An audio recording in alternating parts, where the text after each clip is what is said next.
Il est écrit, au commencement, Dieu créa les cieux et la terre. Il n'y a aucune ambiguïté. La Bible est claire. C'est pas arrivé par hasard. C'est pas arrivé par un concours de circonstances que on ne sait pas trop comment, mais par le fruit du hasard, c'est apparu. Ça, c'est ce qu'on nous raconte. On y reviendra après. Mais la Bible est claire. La Bible est la parole de Dieu et elle contient toute la vérité. Et elle est la vérité. Et elle est claire. Quand on l'ouvre, on regarde le premier chapitre, le premier verset. Il n'y a pas à s'y méprendre. On est là parce que Dieu nous a créés. Au commencement, Dieu créa les cieux et la terre. Et quand on regarde ce qui nous entoure, quand on l'observe, vous savez que j'aime beaucoup ça, on ne peut que se dire « Waouh !» Vous savez, il y en a qui sont passionnés par les voitures. Quand ils regardent une belle voiture qui passe dans la rue, ils disent « Waouh ! Ça, c'est une belle bagnole !» C'est vrai que c'est beau, mais si on compare à l'univers qui nous entoure, à toute la création, tout ce qui est capable de se reproduire, pensez un peu aux végétaux, aux animaux, capables de se reproduire selon leur espèce, tous ces mystères qui font que la nature est capable de continuer à exister et de se perpétuer ainsi de génération en génération. Quel est l'homme, aussi intelligent soit-il, capable de créer quelque chose comme ça? On ne sait pas faire. Il n'y a que la main de Dieu et la bouche de Dieu qui est capable de créer. Quand on observe la création, on ne peut que se dire « Waouh, c'est beau !» Et c'est ce qu'on a voulu amener les enfants à considérer pendant cette semaine. On est minuscule dans l'univers. Vous savez, au début de l'histoire de l'homme, l'homme croyait être au centre. On croyait que tout tournait autour de la Terre. Et il a fallu se rendre à l'évidence. C'est la Terre qui tournait autour du Soleil. Ensuite, on a découvert que, il n'y avait pas que la Terre, hein. Il y a d'autres planètes qui tournent autour du Soleil. Et puis, ensuite, on a découvert que, finalement, le Soleil, qu'on a l'impression qu'il est énorme, une énorme étoile, ce n'est qu'une misérable petite étoile perdue dans l'univers. Notre étoile, le Soleil, n'est qu'une naine jaune, classée dans une échelle de classement par rapport à toutes les étoiles de l'univers. Le Soleil n'est qu'une étoile naine jaune. Même pas blanche, hein, jaune. Ça veut dire une étoile bien pâle, perdue dans l'univers. Et oui, et c'est Snoopy là-bas qui essaye d'écouter ce qu'on raconte.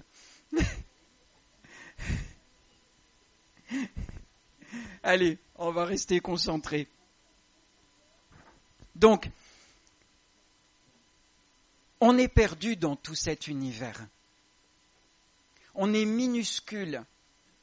Et pourtant, la vie sur la planète Terre, c'est un miracle qui n'est pas explicable scientifiquement parlant. Les scientifiques, les plus grands scientifiques qui essayent de se pencher sur la question, ils admettent quand même qu'il y a un concours de circonstances qui est quand même particulier, exceptionnel. Mais il y a du monde qui ne veut pas reconnaître que c'est tout simplement la main de Dieu. Et la Bible le dit bien clairement. Dans Genèse 1, 26, vas-y Raphaël, tu peux passer à la diapo suivante. Dans Genèse 1, 26, il est écrit « Puis Dieu dit, faisons l'homme à notre image, selon notre ressemblance, et qu'il domine sur les poissons de la mer, sur les oiseaux du ciel, sur le bétail, sur toute la terre et sur tous les reptiles qui rampent sur la terre. Dieu créa l'homme à son image, il le créa à l'image de Dieu, il créa l'homme et la femme. C'est Dieu et personne d'autre qui a créé l'homme et la femme. De toute façon, personne, encore aujourd'hui, personne ne sait faire. Personne ne sait fabriquer un corps aussi merveilleux que le nôtre. Personne ne sait fabriquer un corps comme le nôtre capable de se reproduire, capable de fonctionner de cette manière. On a fait réfléchir les enfants. Ben oui, c'est merveilleux. Notre corps est une véritable merveille. On aurait envie, si ça avait été fait par les hommes, on dirait que c'est une prouesse technologique. Mais c'est une invention de Dieu.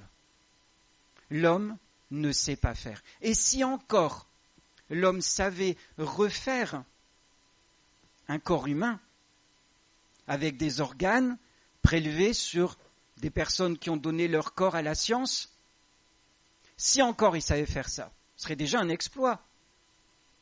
Est-ce que ce corps se mettrait à vivre?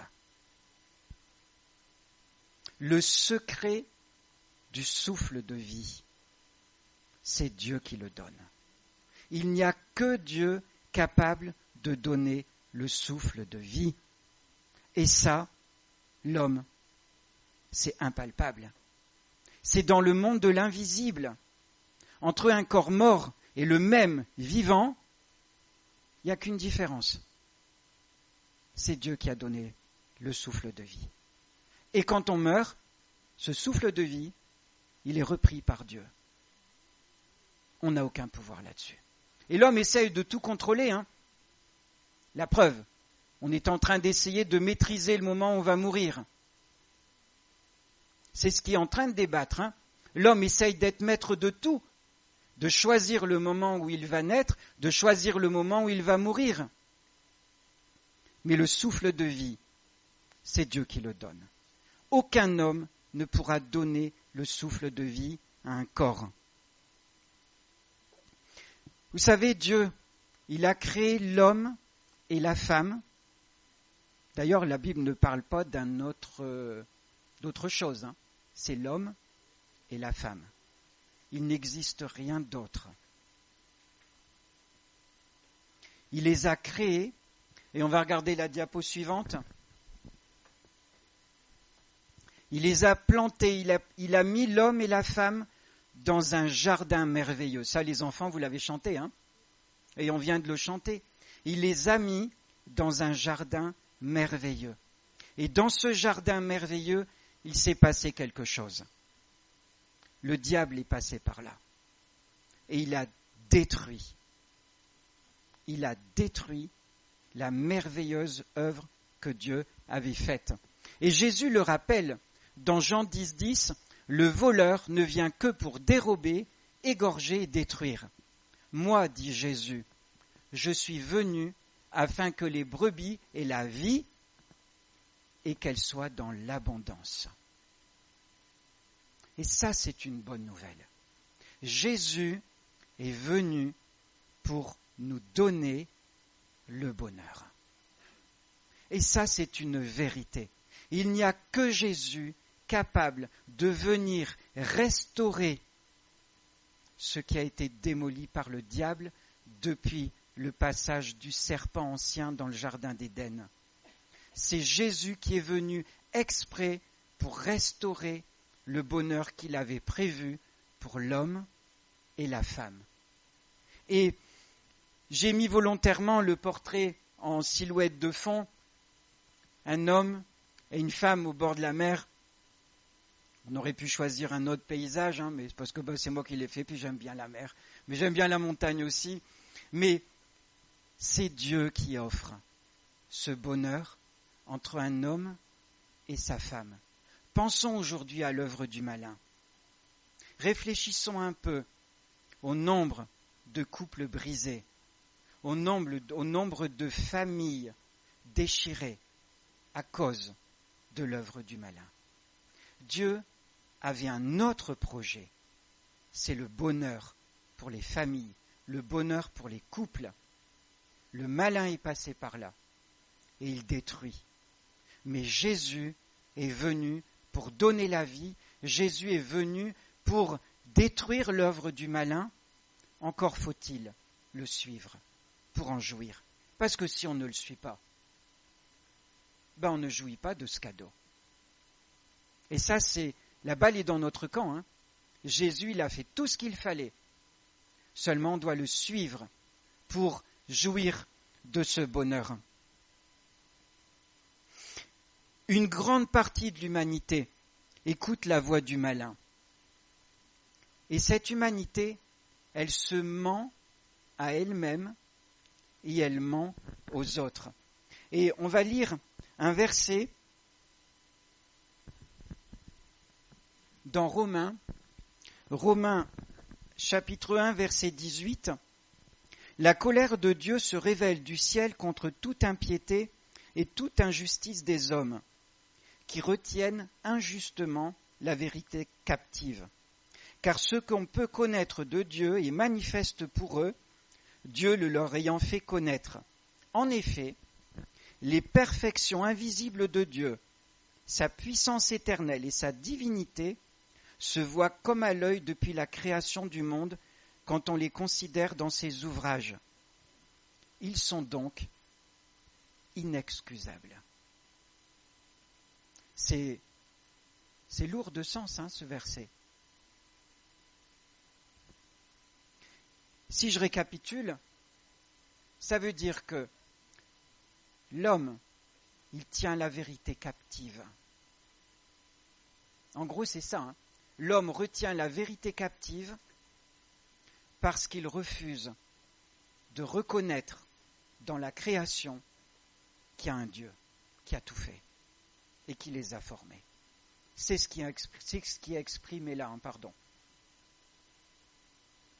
Et en refusant d'admettre Dieu, l'homme a été obligé d'élaborer des théories bien compliquées pour essayer de noyer le poisson. Mais vous imaginez devant Dieu la responsabilité de tous ceux qui ont induit l'humanité dans le mensonge. C'est ce qui est exprimé là. La responsabilité, elle est énorme.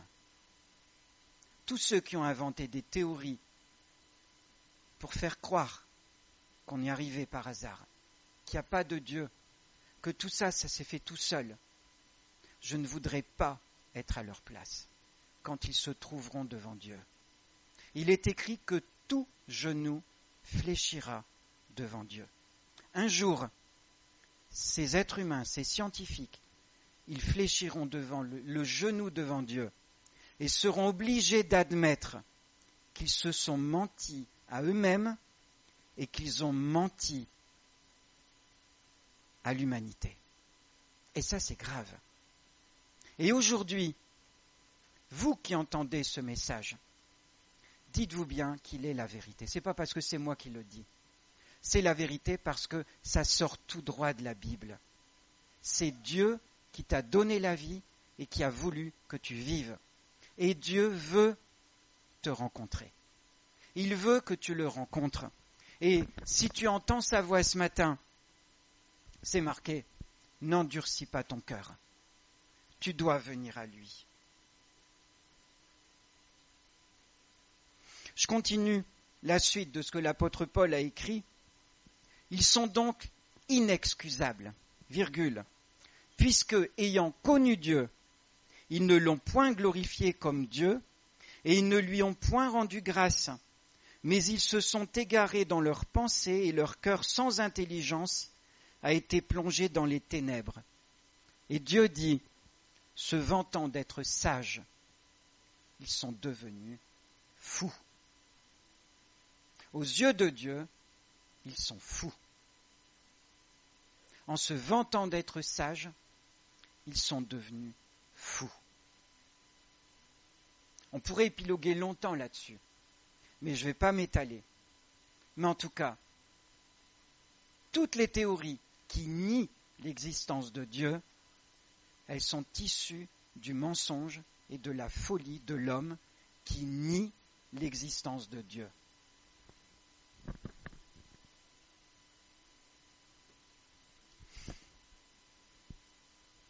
Alors maintenant, on va réfléchir un peu.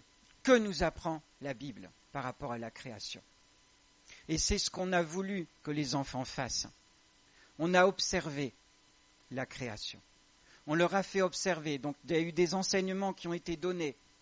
Il y a eu des activités manuelles qui ont été faites. Tout a été fait pour les amener à considérer l'existence de Dieu au travers de la création.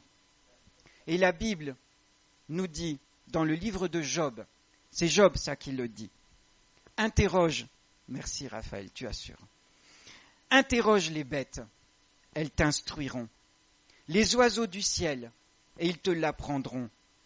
Parle à la terre, elle t'instruira, et les poissons de la mer te le raconteront. Qui ne reconnaît chez eux la preuve que la main de l'Éternel a fait toutes choses? Si tu regardes autour de toi la nature, tu ne peux que te dire, c'est la main de l'Éternel qui a fait toutes choses. Et ça, on a vraiment voulu que les enfants se le disent.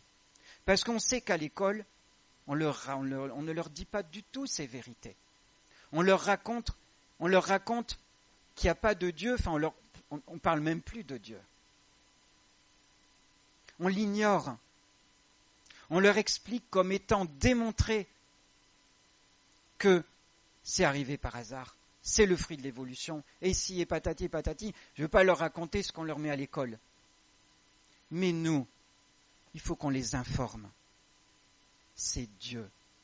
C'est la main de Dieu qui a créé toutes choses. Et on a fait les gestes, on a chanté, c'est Dieu qui a fait l'homme et la femme. Et ça, c'est important de le dire à nos enfants. C'est Dieu qui les a formés. Et c'est Dieu qui a fait l'homme et la femme. Et il n'existe rien d'autre que l'homme et la femme. D'ailleurs, si vous lisez la suite de Romains, vous verrez où mène cette folie. La suite, ça concerne sacrément notre époque. Cette folie de l'homme l'a conduit aux aberrations qu'on observe aujourd'hui. Mais on ne va pas s'attarder là-dessus aujourd'hui. On va continuer de regarder la nature. Parce que dans la Bible, toujours dans les Proverbes, Proverbes 6, le sage qui a écrit les Proverbes, Salomon, il a mis « va vers la fourmi, paresseux ». Je ne vous le dis pas à vous. On le prend, si on se sent paresseux, prenons-le pour nous. « Va vers la fourmi, paresseux, considère ses voies et deviens sage. Elle n'a ni chef, ni inspecteur, ni maître. Elle prépare en été sa nourriture. Elle amasse pendant la moisson de quoi manger. » Et il n'y a personne pour lui dire « Allez au boulot! Allez, c'est le moment de travailler !» Elle le fait. Et moi, j'aime bien quand je parle à mes enfants et qu'on observe des choses qui sont tellement merveilleuses. Qui a fait ça? Qui a fait ça? C'est la main de celui qui a touché notre cœur un jour. C'est la main de l'Éternel. C'est lui qui a donné à la fourmi cette capacité. Quand je regarde les oiseaux qui volent, c'est merveilleux. Ils savent analyser les courants d'air, ils savent trouver les courants ascendants, ils savent comment déplier leurs ailes, comment orienter leur queue, comment orienter leurs plumes pour rester bien stables, faire face à toutes les perturbations qui existent dans l'air. Et ils savent jouer dans les courants d'air et faire des galipettes, des loopings, et ils s'éclatent dans les airs. Quand l'être humain essaye de faire quelque chose comme ça, je peux vous assurer qu'il faut un sacré paquet d'années d'expérience pour réussir à voler de cette manière. C'est très difficile. Les oiseaux, ils savent le faire. Comment voulez-vous qu'ils aient appris ça par hasard? C'est Dieu. C'est la main du Créateur. Et on ne peut que se dire, Dieu est grand. C'est la grandeur de Dieu qu'on voit au travers de sa création. On va continuer. Alors dans la Bible, il n'y a rien qui parle du castor. C'est Samuel et Hélène Grandjean qui étaient des auteurs géniaux quand même, pour créer autant de chants pour les enfants. Mais le castor, j'ai trouvé une image d'un barrage fait par les castors. Regardez-moi ça, les enfants. On dirait que c'est un homme qui est intelligent qui a fait ça. Vous voyez toutes les pierres bien disposées pour retenir l'eau. Les enfants, on aime beaucoup construire des barrages dans les rivières. Quand je faisais des colos, mais on allait au bord de la rivière et c'était une activité entière à tout l'après-midi. Et les enfants aimaient beaucoup construire des barrages parce que c'est passionnant de voir comment on arrive à retenir l'eau, à colmater entre les pierres, à mettre des feuilles, des branches pour coincer l'eau. Et on voit le niveau de l'eau qui monte. Et les castors, ils sont capables de faire ça, mais on ne leur a pas appris. Il n'y a personne qui leur a appris. Ils savent ça parce que Dieu l'a inscrit dans leurs fibres. Dieu l'a inscrit dans leur cerveau. Et l'homme, il a débarqué avec ses gros sabots et il a dit « Oh là là, leur pelage, il est cool. Il est super. Leur pelage, il est imperméable, il est génial. » Et ils se sont livrés à une véritable extermination des castors. Ben oui, l'homme intelligent, il sait tout. Il croit tout savoir. Oui. Ben, il y en a beaucoup moins qu'avant. Il y en a beaucoup moins qu'avant. Et en fait, il y en a qui sont défenseurs des castors. Et je vais vous lire. Ah non, je l'ai marqué là.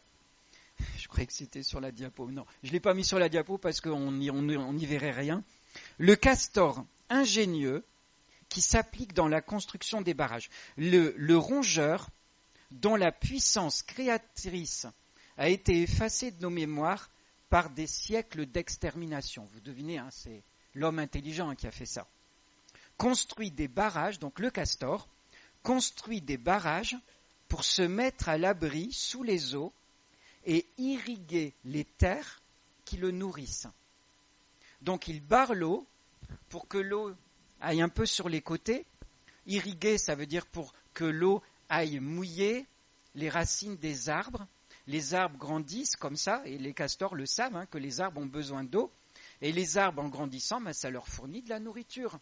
Et ça leur fournit de la matière première pour entretenir les barrages. Vous voyez l'intelligence qu'ils ont ?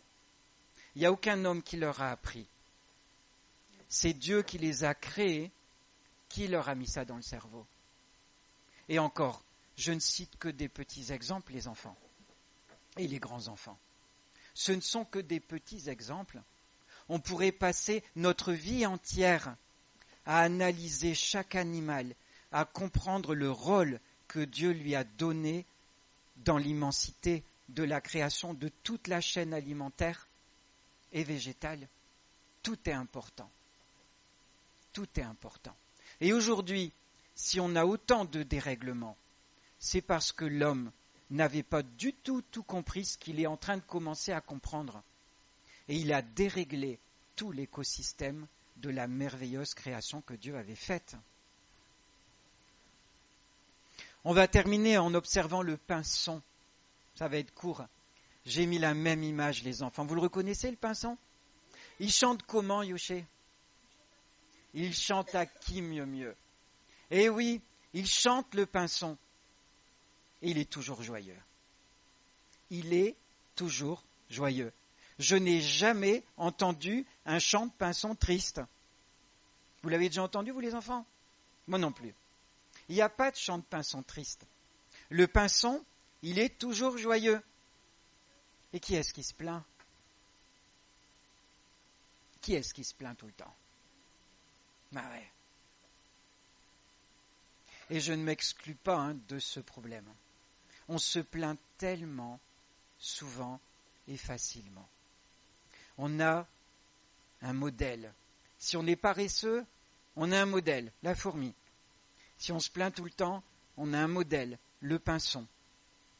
Et on pourrait énumérer un grand nombre de situations pour lesquelles on pourrait trouver un modèle dans la nature. Dieu a pourvu à plein de modèles pour nous. Et il faut qu'on accepte tout simplement de reconnaître que c'est la main de Dieu qui a tout fait. Et les enfants, le club se termine, mais on veut vraiment que vous vous souveniez que c'est la main de Dieu qui a tout inventé, qui a tout fait. C'est la main de Dieu qui t'a formé. Et on a vu avec la superbe histoire de Marie que même si tu n'aimes pas la couleur de tes yeux, eh bien il y a une raison. Dieu t'a fait ainsi parce qu'il t'aime ainsi. Et tu es super comme ça.